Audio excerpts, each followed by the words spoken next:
У многих тюрко-монголоязычных народов есть очень красивый летний национальный праздник. Например, у татаров это Сабантуй, у бурятов Сурхарбан, у алтайцев Иль-Аин – дружеские игры, и у нас Исах – самый долгожданный красивый праздник, на котором все одевают национальную традиционную одежду. И время ярко отражает возрождение культурных традиций. В дни праздника Исэх и в особо торжественные случаи в жизни многие семьи, и стар, и млад, радостно и вдохновенно облачаются в национальные костюмы. Каждый всем своим сердцем и разумом открывает свой облик в пространстве и времени, утверждая не себя в мире, а мир через себя. Сегодня мы показываем семью в нарядной одежде. Костюм здесь, можно сказать, конец XIX века. И представляет еще современный 20 век. У мужчины это городской костюм, летний, он светлый. Он может быть или другого цвета. Очень любят темно-серый, темно-синий такой цвет, который называют в обществе дипломатическим. Супруга, она одела нарядное платье белое и серый такой жилет. В старину по Серошевскому есть такое вот выражение. Детей одевали как взрослых, поэтому они иногда вызывали умиление и восторг.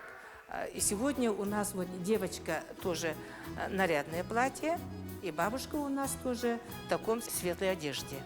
Железный занавес поднять. Сегодня для нас открыт весь мир.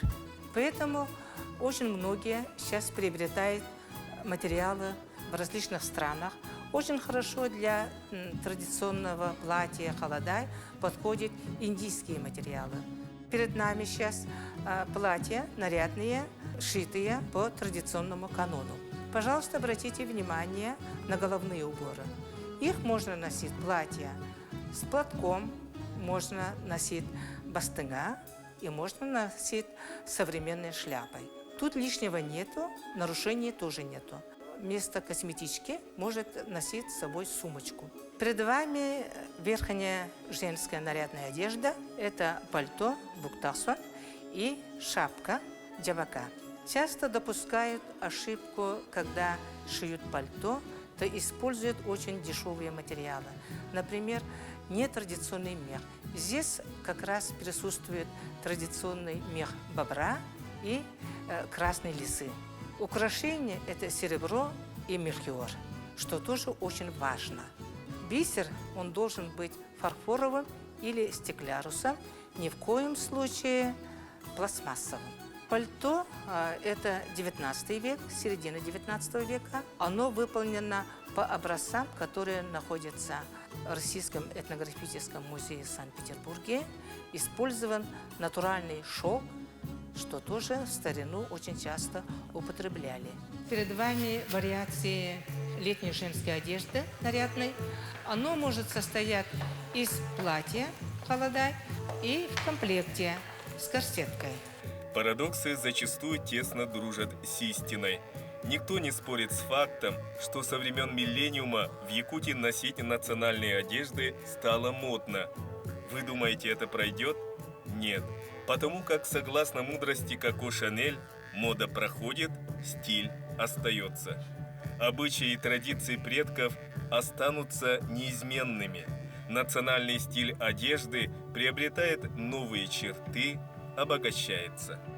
Дорогие жители города Якутска, республики и гости, если мы в чем-то помогли вам определиться в выбор, то мы будем очень рады.